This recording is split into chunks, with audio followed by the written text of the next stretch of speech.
திருவிவிலியம் பல நூட்களின் தொகுப்பு என்கிறார்களே எப்படி?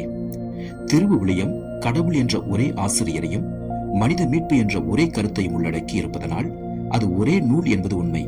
இருப்பினும் திருவிவிலியம் பல நூட்களின் தொகுப்பு என்பதையும் நாம் மனதில் கொள்ள வேண்டும். கிமு 10ஆம் நூற்றாண்டு முதல் கிபி முதல் நூற்றாண்டு வரை ஏறத்தாழ 1100 ஆண்டுகளாக கடவுள் வெளிப்படுத்திய மீட்பின் பேருண்மைகளை பல காலகட்டத்தில் ஆசிரியர்கள் பலர் எழுதி வைத்துள்ளனர்.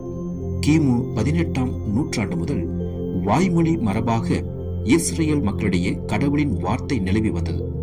இவற்றை கிமு 10ஆம் நூற்றாண்டில் ஒரு வரலாற்று நூலாக ஒரு சிலர் தோற்றுவித்தனர். இந்த ஆசிரியர்கள் தாங்கள் எழுதிய கருத்துக்களை சொந்த கருத்துக்கள் என்று கருதாமல் மனித மீட்புக்கான கடவுளின் கருத்துக்கள் என்பதை நினைவிலிருத்தினர். அப்படி எழுதும் பொழுது தங்களுடைய சமுதாய சூழல், மொழிநடை, கலாச்சார பின்னணி, தாங்கள் எடுத்துச் சொல்ல விரும்பிய தனிப்பட்ட நோக்கம் போன்றவற்றை எல்லாம் இந்த விவிலிய நூட்களில் காண்கின்றோம். எனவேதான் மூல ஆசிரியர் கடவுள் என்றாலும் மனித ஆசிரியர்கள் பலர் என்பதை மறுக்க முடியாது. ஒவ்வொரு புத்தகத்திற்கும் அதற்குரிய தனி நடை, சொற்றொடர், இலக்கிய வகைகள் உள்ளன.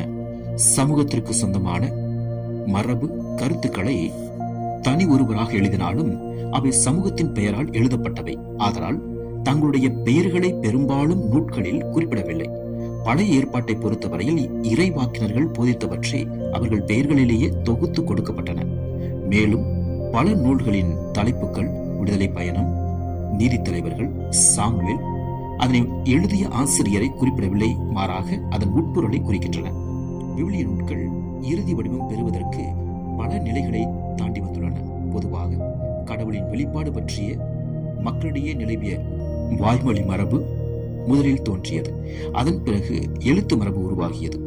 பழைய ஏற்பாட்டை பொறுத்தவரையில் கிமு 6ஆம் நூற்றாண்டுக்கு பிறகு வேறு சில ஆசிரியர்கள் எழுத்து மரபுகளை தொகுத்து எழுதி இறுதி வடிவம் கொடுத்துள்ளனர்.